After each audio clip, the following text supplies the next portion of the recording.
saya diberikan topik oleh Bapak Rektor menjaga supremasi hukum di tengah dinamika sosial politik kekuasaan.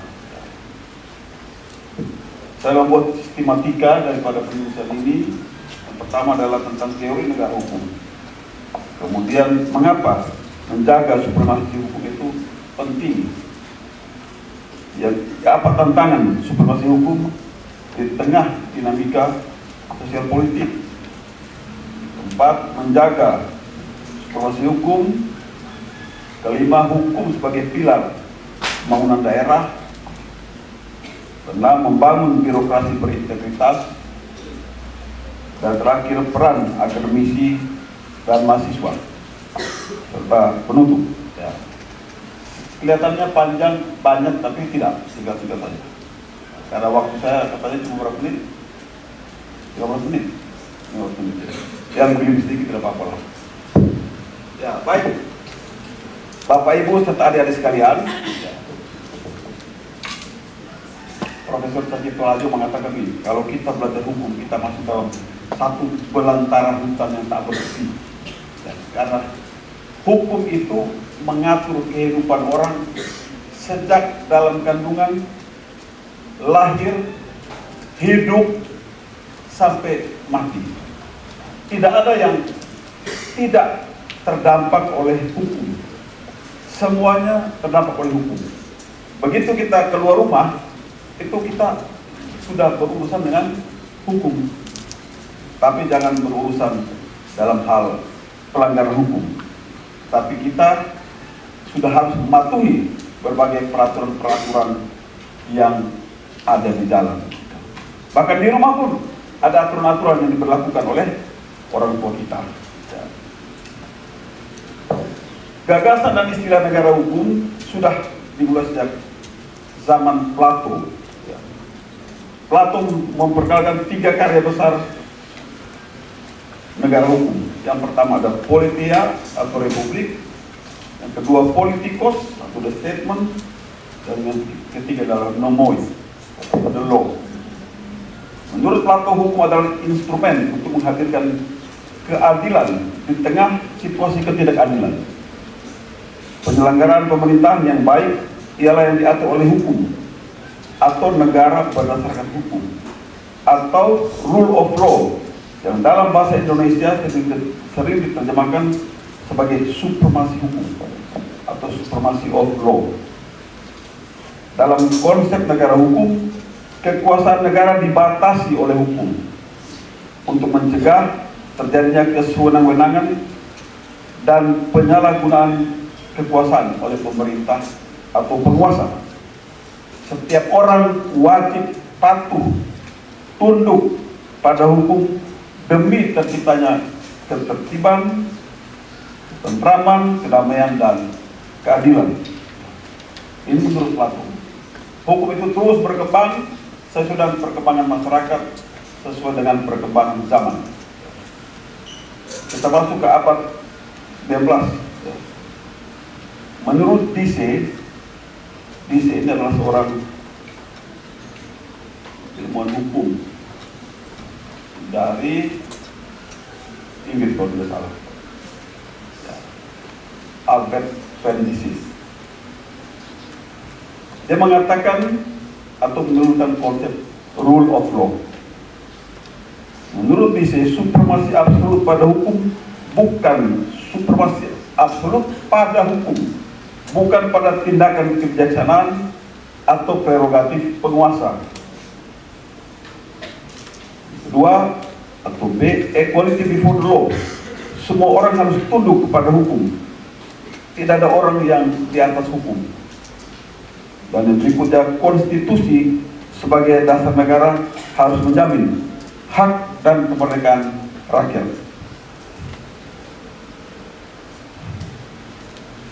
Friedrich Julius Stoll, seorang ahli hukum Jerman, dia juga menurunkan unsur-unsur negara hukum atau Rechtsstaat. Yang pertama, perlindungan hak asasi manusia. Jadi negara hukum adalah negara yang wajib memberikan perlindungan terhadap hak asasi manusia. Kemudian yang kedua, adanya pemisahan kekuasaan, ya. Legislatif, eksekutif, dan yudikatif. Yang ketiga, pemerintahan berdasarkan undang-undang, ya. Hampir sama nih dengan visi tadi, tapi dia menambahkan ada peradilan administrasi dalam perselisihan. Ini menurut Stoll. Bagaimana kita di Indonesia? Indonesia adalah negara hukum yang ditegaskan, dicantumkan dalam Undang-Undang Dasar 1945 pasal 1 ayat 3 yang berbunyi, negara Indonesia adalah negara hukum. Penegasan Indonesia adalah negara hukum pada konstitusi tersebut dapat kita lihat implementasinya dalam kehidupan sehari-hari, dalam kehidupan bermasyarakat dan berbangsa. Yang pertama, adanya perlindungan terhadap hak asasi manusia. Ini tidak hanya tercantum dalam pembukaan, tapi ada juga Undang-Undang 39 tahun 99 tentang HAM dan Undang-Undang nomor 26 tentang pengadilan HAM. Berikutnya adalah adanya supremasi hukum. Segala urusan pemerintahan, politik, masyarakat di Indonesia ini semuanya diatur oleh hukum. Tidak ada yang tidak diatur oleh hukum. Adanya pemisahan kekuasaan, ya. Ada DPR, ada pemerintah, ada pengadilan. Adanya kebebasan menyampaikan pendapat. Ini tidak hanya dijamin oleh undang-undang, ya. Maksudnya undang-undang dasar, tapi juga dalam undang-undang nomor 9 tahun 98 tentang kemerdekaan menyampaikan pendapat di muka umum. Yang berikut, adanya pemilu yang langsung, umum, bebas, rahasia, serta jujur dan adil yang sudah kita laksanakan sejak Orde Lama, Orde Baru, Orde Reformasi yang baru kita laksanakan tahun 2024 lalu, ya. Yang walaupun di sana sini ada kekurangan, ya, tetapi itu menunjukkan bahwa negara kita adalah negara berdasarkan hukum.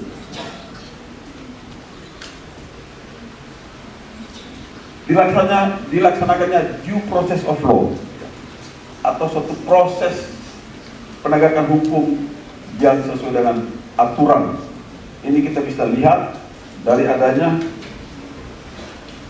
Kitab Undang-Undang Hukum Acara Pidana, Kitab Undang-Undang Hukum Acara Perdata, dan perangkat-perangkat hukum lainnya yang mengatur bagaimana hukum itu ditegakkan ketika ada pelanggaran terhadap hukum. Dan terciptanya keamanan dan ketertiban dalam masyarakat. Masyarakat bebas beraktivitas tanpa rasa takut. Artinya hukum itu bekerja dalam masyarakat. Kalau kita jalan di jalan dan kita merasa takut, tidak ada keamanan, tidak ada ketentraman, tidak ada ketertiban, itu berarti hukum itu tidak bekerja. Kita lihat di negara-negara yang sedang dilanda konflik, ya, baik itu konflik internal antara pemerintah dan pemberontak, antara pemerintah dengan pemerintah, tidak ada jaminan keamanan. Di Gaza, di Israel, ya, di Iran, di Yaman, ya, di Afghanistan, orang jalan dalam ketakutan. Setiap saat bisa mati, setiap saat bisa celaka. Kenapa? Karena hukum tidak bekerja. Kita bersyukur kita di Indonesia hukum bekerja dengan baik.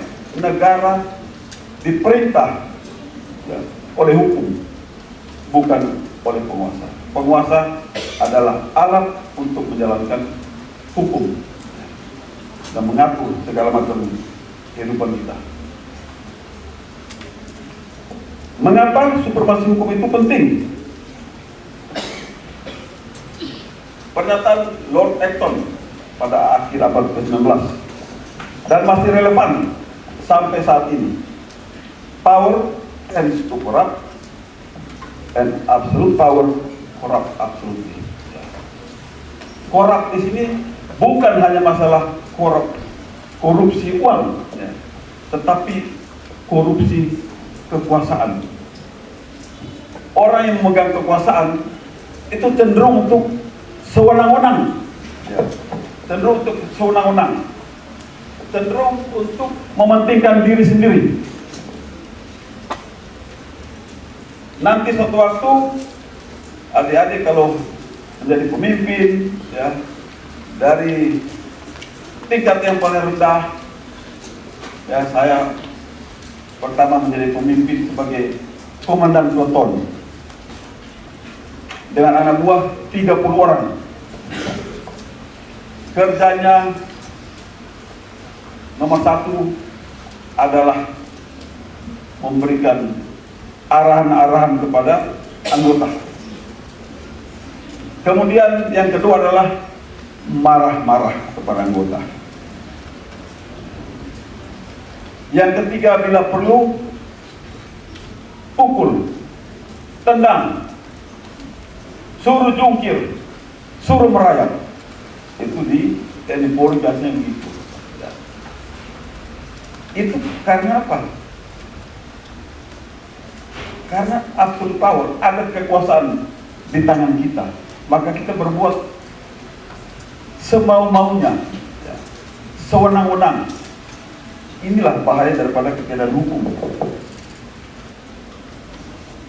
Absolute power, semua orang yang memegang kekuasaan cenderung untuk bertindak melampaui daripada kewenangannya. Kita menyaksikan beberapa hari yang lalu, ya, ada pimpinan-pimpinan BBN di proses hukum. Ada wakil menteri imigrasi dan pemasyarakatan juga di proses hukum karena korupsi. Kenapa bisa terjadi seperti itu? Karena ada kekuasaan untuk mengendalikan, ada kekuasaan untuk mengatur, sehingga pelanggaran itu dilakukan. Karena dianggap tidak ada yang melihat, dianggap tidak ada yang mengawasi, dianggap itu sah-sah saja. Tapi dia lupa, ya, bahwa seorang pejabat publik itu diawasi oleh seluruh masyarakat, diawasi oleh lembaga-lembaga atau badan-badan pengawas. Jadi kekuasaan absolut adalah kekuasaan yang bersifat mutlak dan tidak terbatas oleh lembaga hukum atau lembaga kontrol.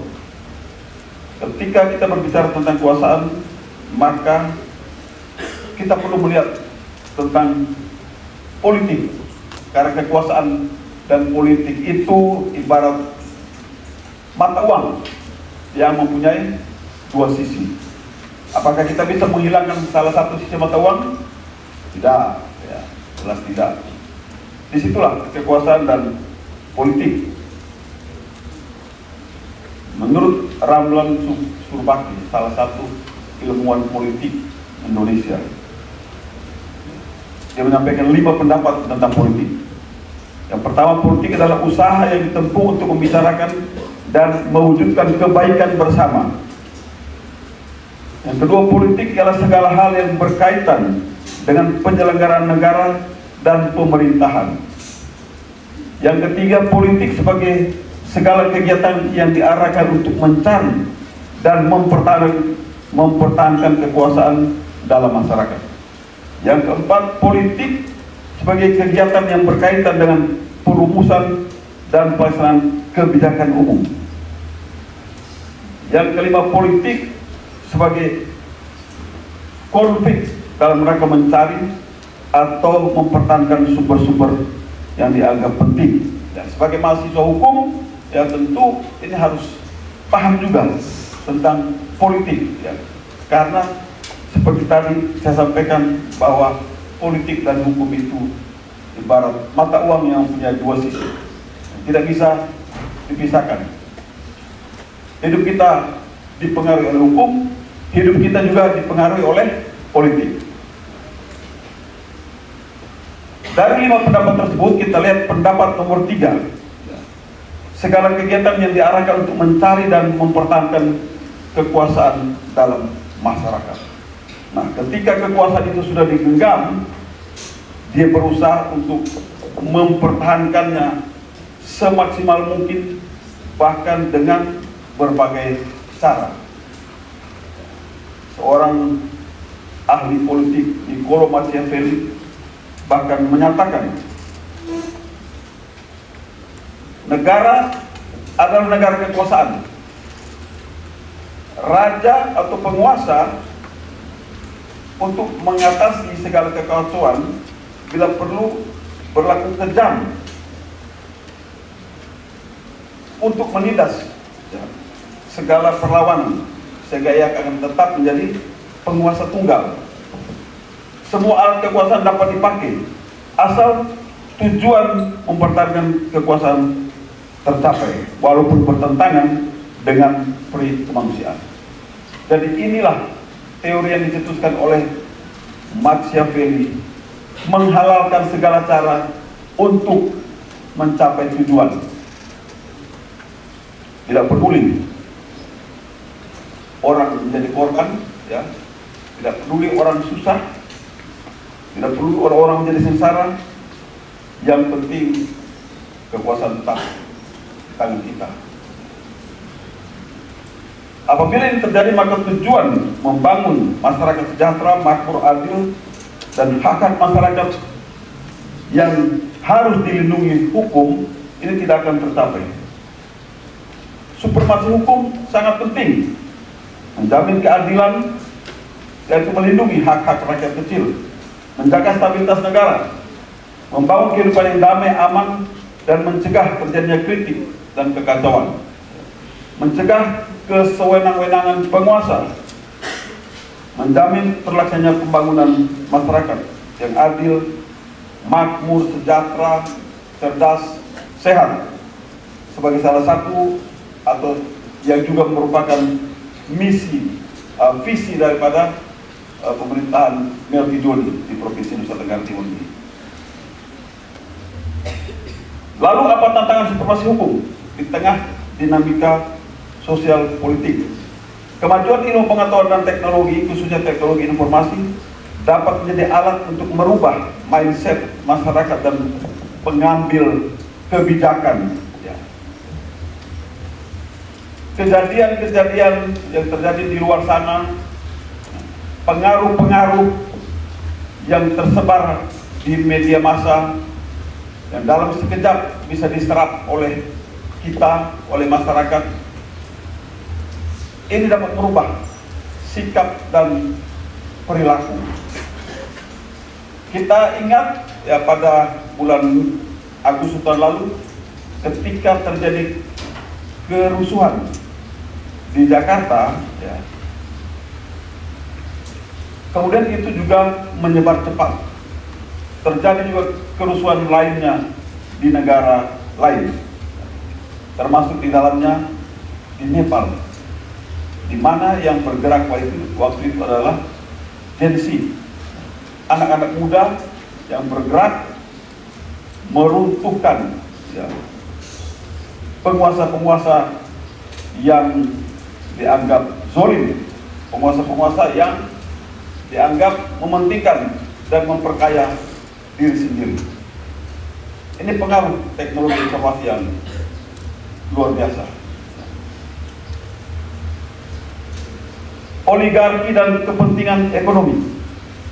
Ketika orang berkuasa, maka dia akan cenderung untuk mengutamakan kepentingan kelompoknya, mendapatkan kekuasaan, menduduki jabatan-jabatan, menguasai sumber-sumber daya, sumber-sumber produksi, dan sebagainya. Ini tantangan. Ini bukan hal yang sulit untuk kita deteksi atau kita ketahui. Di mana kekuasaan itu juga cenderung untuk memperkuat oligarki. Kemudian rendahnya budaya hukum. Rendahnya budaya hukum. Kalau kita baca di berbagai media, ya,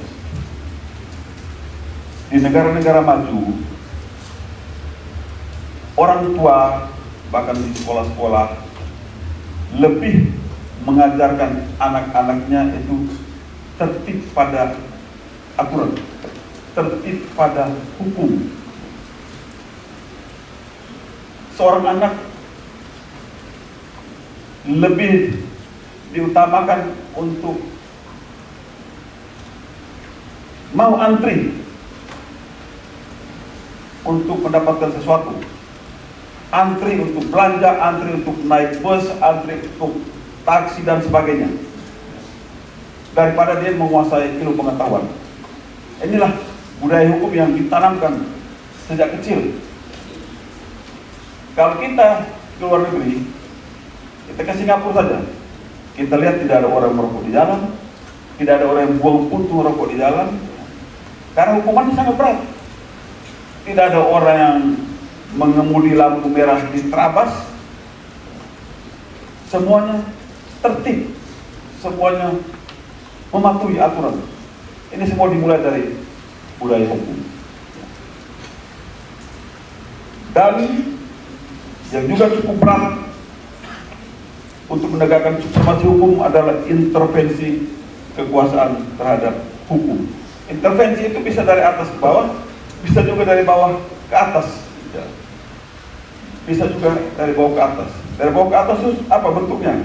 Dulu waktu saya masih dinasti kepolisian, baik sebagai Wakapolda maupun Kapolda, ya, banyak sekali yang datang minta tolong, ya.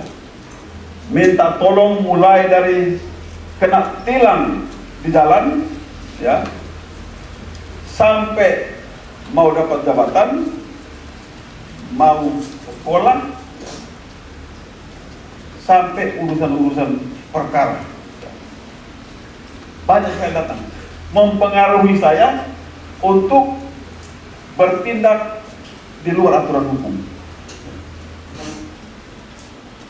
Ada saudara kena tilang, ya, motornya atau mobilnya ditahan, datang minta tolong.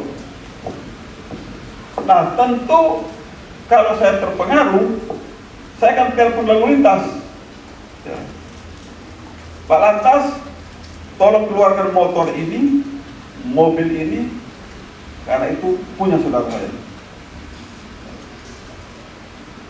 Karena bawahan dia tidak punya kuasa untuk menolak.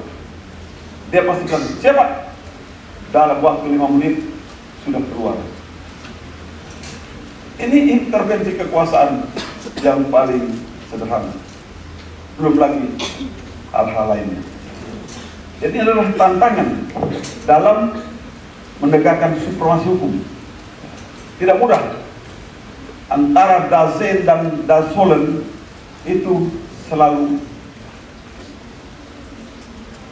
sulit untuk ditegakkan.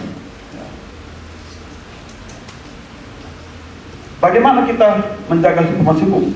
Satu, penguatan civil society, peran pers, akademisi, kelompok-kelompok sipil, penegak HAM, ya, harus mau mengawasi jalannya pemerintahan.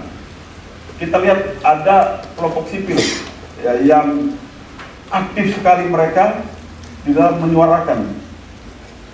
menyuarakan hak-hak rakyat, menyuarakan hukum, ya, yang benar dan sebagainya. Ada di dalamnya seperti Kontras, ya, kita kenal tokoh-tokoh Kontras, salah satunya Munir yang sampai meninggal. Ada Imparsial, ada LBH dan sebagainya. Ini adalah salah satu upaya untuk menjaga supremasi hukum. Pemerintah diingatkan, bukan melawan pemerintah, tapi diingatkan, ya, ini salah, harus seperti ini. Ada pelanggaran hak asasi di sini, harus seperti ini. Ini penting. Penting juga pendidikan hukum dan literasi politik, membangun kesadaran hukum masyarakat di segala bidang kehidupan dan menyadarkan masyarakat bahwa masyarakat mempunyai hak tapi juga mempunyai kewajiban. Ya. Mempunyai hak tapi juga mempunyai kewajiban. Kemudian memperkuat independensi lembaga hukum. Lembaga hukum dan aparat penegak hukum harus bebas dari intervensi penguasa dan profesional di dalam melaksanakan tugasnya. Yang berikut, hukum sebagai pilar pembangunan daerah. Supremasi hukum menjadi fondasi pembangunan yang menjamin kepastian, keadilan, dan keberlanjutan. Kepastian hukum mendorong investasi, melindungi hak masyarakat, memperkuat tata kelola pemerintahan yang transparan dan akuntabel. Sebaliknya, lemahnya penegakan hukum dapat menimbulkan ketidakpastian kebijakan, konflik sosial, dan menurunkan kepercayaan publik. Hukum sebagai pilar pembangunan menjamin keberhasilan. Supremasi hukum memposisikan stabilitas dan kepastian sebagai motor penggerak pembangunan daerah. Jaminan keamanan investasi bagi pelaku usaha, perlindungan hak-hak masyarakat rentan, dan ada mitigasi preventif praktik KKN. Bagaimana kalau kita tanpa supremasi hukum? Apabila hukum tunduk pada intervensi politik, maka kekuasaan dan pembangunan akan mengalami satu, ketidakpastian hukum, serta arah kewajiban yang rentan berubah. Dua, konflik agraria dan konflik sosial yang mencederai rasa keadilan dan hak asasi warga negara. Tiga, anjloknya kepercayaan publik kepada pemerintah. Kalau kepercayaan publik kepada pemerintah sudah runtuh, maka pemerintah juga akan kesulitan di dalam meyakinkan publik bahwa program-program pemerintah ini adalah untuk publik. Akan ada demo di mana-mana. Bagaimana membangun birokrasi berintegritas? Birokrasi yang berintegritas merupakan kunci terwujudnya tata kelola pemerintahan yang baik atau good governance dan pembangunan daerah yang berkelanjutan. Reformasi birokrasi tidak hanya berfokus pada penyederhanaan administrasi, tapi juga pada penguatan budaya kerja yang profesional, transparan, akuntabel, dan berorientasi pada pelayanan publik. Fokus utama penguatan integritas dan profesionalisme ASN, digitalisasi pelayanan publik yang cepat dan transparan, pengawasan melekat serta akuntabilitas pengelolaan anggaran, dan peningkatan kualitas pelayanan yang responsif dan bebas dari KKN. Tujuannya mewujudkan birokrasi yang bersih, berwibawa, efektif, terpercaya, dan mampu mendukung percepatan pembangunan NTT yang maju, sejahtera, sehat, cerdas, dan berkelanjutan. Birokrasi berintegritas adalah fondasi tata kelola pemerintahan yang baik yang menjamin pelayanan publik yang berkualitas, pembangunan yang efektif, dan kepercayaan masyarakat terhadap pemerintah. Terakhir, peran akademisi dan mahasiswa. Akademisi dan mahasiswa memiliki posisi strategis dalam kehidupan demokrasi, termasuk di dalamnya dalam menegakkan supremasi hukum melalui pendidikan, penelitian, dan pengabdian kepada masyarakat. Mahasiswa berperan sebagai pengawal nilai-nilai keadilan, kebenaran, dan tata kelola pemerintahan yang baik, memperjuangkan hak-hak daripada rakyat, selaku agent of change, mendorong perubahan sosial yang lebih adil, selaku pengawal supremasi hukum, menjaga agar hukum tetap menjadi panglima, selaku penggerak kolaborasi pentahelix, membangun sinergi antara kampus, pemerintah, dunia usaha, media, dan masyarakat. minggu lalu atau 2 minggu lalu kita dikunjungi oleh Bapak Wakil Presiden. Nah, ini salah satu peran mahasiswa dalam memperjuangkan kesejahteraan masyarakat. Ya. Waktu Wakil Presiden itu lewat dari bundaran, ya, ada mahasiswa kelompok Cipayung Plus yang mencegahnya. Kemudian dengan bahasa yang sopan, bahasa yang santun, mereka menyapa Wakil Presiden dan menyampaikan permasalahan yang ada di Ampuang. Kita tahu di Ampuang ini mulai dari Pariti sampai ke Ampuang Barat itu ada 3 jembatan yang patah. 3 jembatan yang patah, ambruk sejak tahun 2022. Dan pemerintah provinsi sudah mengusulkan surat 2-3 kali ke pusat. Gubernur menemui menteri, saya menemui ses Menko Infrastruktur, ya, memaparkan kondisinya, kebutuhan bahwa kalau ini tidak diperbaiki pada musim hujan itu masyarakat tidak bisa lewat daripada kali yang meluap, ya. Tapi karena mungkin ada prioritas-prioritas pemerintah yang lain, ini belum tertangani oleh pemerintah pusat.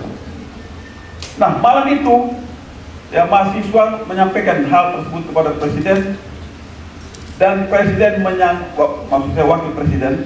Wakil Presiden langsung menyanggupi, ya, untuk mengunjungi Ampuang. Dari setelah beliau ke Rote, ya, mengecek pabrik garam, tambak garam di Rote dan beberapa kegiatan di sana. Kemudian beliau langsung ke Ampuang. Karena Wakil Presiden menggunakan helikopter, jadi bisa terbang dari Rote itu langsung ke Ampuang. Karena Wakil Presiden yang langsung mengecek kondisi jembatan tersebut, maka beliau langsung memerintahkan jajaran Kementerian Infrastruktur, Kementerian PU, ya, untuk segera memperbaiki dan membangun jembatan tersebut. Nah, ini salah satu peran mahasiswa, ya, yang dengan idealismenya ini bisa membantu masyarakat, membantu pemerintah, ya, untuk membangun daerah, bahkan membangun bangsa dan negara. Ya. Penutup, ya, hukum harus dijadikan panglima dalam kehidupan bermasyarakat dan berbangsa dalam negara kesatuan Republik Indonesia yang telah tercantum dalam Undang-Undang Dasar RI. Pelanggaran terhadap Undang-Undang Dasar tidak hanya membawa negara dalam jurang kehancuran, tapi juga membawa masyarakat dalam kekacauan dan kesengsaraan. Seluruh komponen bangsa wajib untuk menjaga tetap tegaknya supremasi hukum, dimulai dari pemerintah, masyarakat sipil, perguruan tinggi, media, dan seluruh bangsa, sehingga tujuan negara seperti yang tercantum dalam pembukaan UUD 45, yaitu melindungi segenap bangsa Indonesia dan seluruh tumpah darah Indonesia, memajukan kesejahteraan umum, mencerdaskan kehidupan bangsa, dan ikut melaksanakan ketertiban dunia berdasarkan kemerdekaan, perdamaian abadi, dan keadilan sosial akan tercapai. Sekian, terima kasih. Mungkin waktunya agak lama, tapi ya saya juga sudah sampai-sampai, dan kalau lama juga tidak apa-apa.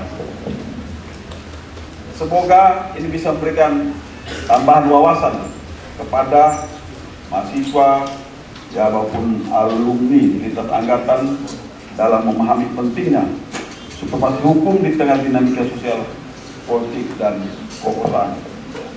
Sekian, terima kasih. Tuhan berkati kita semua.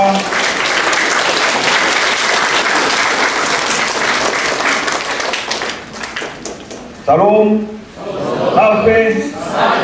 Assalamualaikum warahmatullahi wabarakatuh. Om Santi Santi Santi Om. Namo Buddhaya. Salam kebajikan. Kalau kuliah umum saya mau berdialog, tapi karena ini seminar waktu yang terbatas, ya saya ucapkan terima kasih atas waktunya. Ya, terima kasih.